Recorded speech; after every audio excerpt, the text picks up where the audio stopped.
Ma, parang kailangan na namin lumipat ni Andrew ng bahay. Ano? Ito ba ang gusto mo, Andrew? Opo. Kasi nga po, mag-asawa na kami. Naku, ayoko. Hindi talaga ako papayag na iwan mo ko, Rosemar. Kaya dito lang kayo tumira ni Andrew sa bahay ko. Malaki naman to. Anong gagawin ko sa bahay kung ako lang mag-isa dito, di ba? Nakakaya naman po sa inyo, tita. Pwede naman po kami humarap ng maliit na bahay na upahan. Napag-usapan na po namin ito ni Rosmar. Naku, ano ba kayo? Gastos lang yun. At ano ba yung tita-tita na yan? Nakalimutan mo na naman. Dapat mama na ang itawag mo sa akin.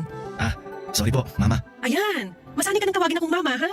Opo, mama. Alam ko gusto mong masolo ang anak ko, Andrew. Pero iho, huwag mo namang ilayo si Rosemar sa akin. Hindi pa talaga ako handa na lumayo ang anak ko sa akin eh. Si Rosemar lang ang anak ko kaya huwag mo naman kaming paglayuin.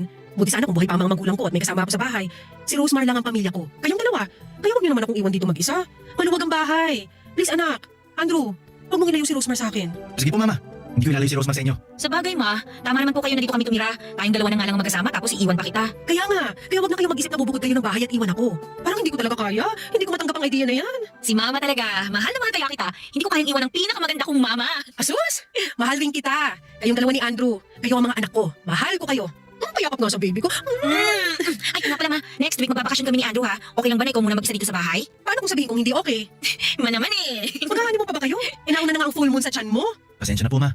Aalagaan ko naman si Rosmar at ang magiging anak namin. Nako, okay na yan. Ang importante, ilang beses ko na itong sinabi sa'yo ha, na huwag mong saktan at lokohin ang anak ko. Ako talaga makakalaban mo.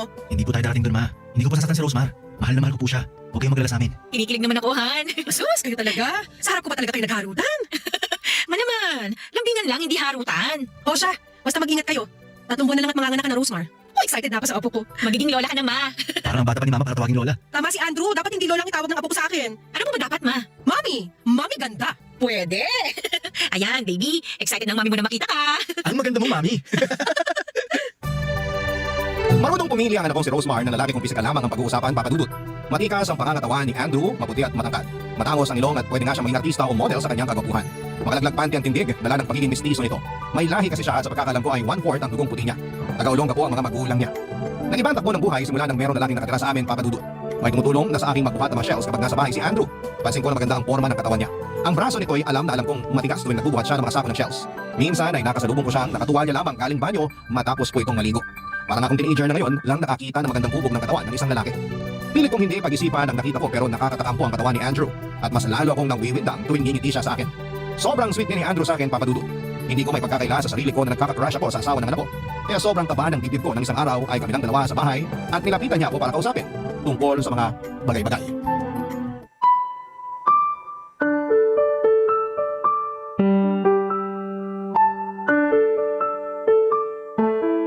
Ma, kausapin niyo naman ako. Iniwasan niyo ba ako? Naku, bakit naman kita iiwasan? Busy lang ako, marami akong orders ngayon. Tulungan ko na po kayo. Naku, wag na, kaya ko na to. Magkaan lang naman. Ako na bubuhat galing dito sa mesa. Ako na po, ma. Andrew, please, bitawan mo ang kamay ko. Nanginginig kayo? Please, bitawan mo na ako. Ma, alam ko matagal mo na akong tinitingnan. Ilang beses na kita nahuli na tinititigan mo ko. Alam kong may lihim kang pagtingin sa akin. Ano ba yung pinagsasabi mo? Tumigil ka nga. Alam kong tama ako.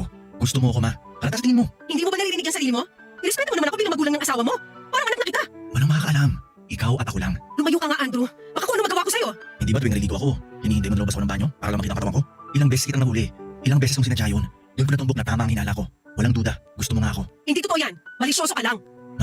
Sabi ko nga sa'yo, walang makakaalam. Andrew, isa na lang. Bitawan mo ako. Huwag ka na mag-deny, ma. Alam kong tinatago mo lang yung nararamdaman mo sa akin dahil asawa ko ng anak mo. Andrew, please. Magiging sikreto natin to. Itatago natin. Promise yan. Walang makakaalam. Tigilan mo ako, Andrew. Ano ba? Andrew! Tama ako, di ba? Gusto mo ako. Please, bitiwan mo ako. Di ba itong gusto mo? Andrew, huwag mong sasabihin kahit kanino to. Oo naman. Patay din ako kay Rosmar kung nalaman niya to. Ibig sabihin ba nito? Pumapayag ka na maging tayo? Magiging kabit ako ng asawa ng anak ko. Huwag mong sabihin yan. Hindi ka kabit. Ang mahalaga, magagawa mo ang gusto mo sa akin. Ang mga pantasya mo, magkakatotoo.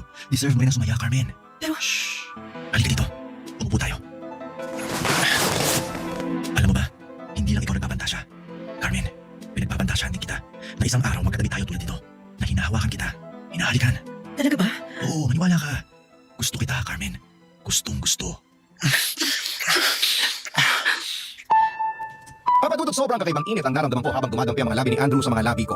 May ibang kuryenteng pumasok sa pagkatao ko. Ang kanyang mga braso na hinihimas ko at ang kanyang matibulong bibig na bumamangga sa akin ay sobrang nagbibigay ng ibang init sa aking pagkatao. Sa aking pagkababae na matagal nang hindi nakayakap ng isang lalaki. Ginawa namin ang gawaing mag-asawa, papadudot. Binigay ko ang sarili ko kay Andrew ng walang pag-aalinlangan dahil sa mga oras na yon ay uhaw na uhaw ako sa init ng mga bisig ni Andrew. Ang nasa utak ko lamang ay may raos ang nararamdaman ko na matagal ko nang pinipigilan. Hindi ko inisip ang pinagsaluhan kong kaligayahan ay ang kaligayahan ng anak ko. Inisip ko lamang na parang hiniram ko lamang ang oras na yon. Si Andrew. Wala sa isipan ko ang magiging kabit niya, ang maging karibal ng sarili kong anak at hindi ako mga agaw, hiniram ko lang sandali si Andrew noon. Pero kabit ba ang tawag sa akin? At paano kong malalaman ng anak ko ang sekretong malupit na ito na may nangyari sa aming dalawa ng manugang ko na si Andrew Papa Dudut. Barangay Love Stories. Barangay Love Stories. Papa Dudut, inilihim namin ni Andrew ang naging relasyon namin dalawa. Hindi ko lubos maisip sa buhay ko na magiging kabit ako ng asawa ng anak ko. Hindi ko akalain na magiging ahas ako sa anak ko. Kahit ganito ang nangyari ay mahal ko ang anak ko. Ayaw kong masaktan siya at ayaw kong masira ang pamilya nilang dalawa ni Andrew. Kaya walang araw na hindi ako natatakot na baka mabunyag na. Sa isang bahay ay may dalawang ilaw na pinagsasaluhan ng nag-iisang haligi nito. Tama po. Nakikisalo lamang ako. Hindi ko aangkinin si Andrew, hinihiram ko lamang siya. Tuwing wala si Rosemar ay nagaganap ang mga gusto namin ni Andrew. Malaya kaming ginagawa ang nagpapasaya sa aking pagkababae. Umabot ako sa punto na parang parati kong hinihiling na sana'y parating wala ang anak ko para kaming dalawa lamang ni Andrew ang nasa bahay at mangyayari ang gusto naming mangyari na walang nakakaalam. Umabot ako sa ganoon, Papa Dudut. Isang araw nang magsiping kaming dalawa ni Andrew ay muntik na kaming mahuli ni Rosemar. Dumating siya sa bahay, eksaktong patapos na kami ng pinagsaluhang init sa sahig kasama ang mga shellcraft. Hindi ko pala nalakang pinto ng kwarto. Mabuti na lamang at madali nang maisuot ang duster ko at si Andrew ay agad niyang naisuot ang shorts niya.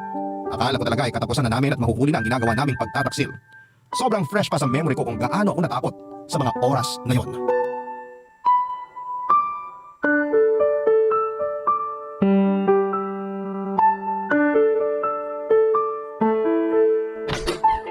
Rosemar! Han! Oh, bakit parang nakakita ka ng multo?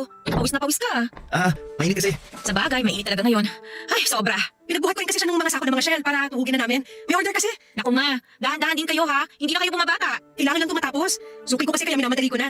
Mabuti nandito si Andrew, may tagabuhat ako. Alam mo naman na kailangan ni Mama ng tulong. Matibay naman ang mga braso ko kaya kayang-kaya to. Huwag mo na yung i-flex-flex. Ikaw talaga.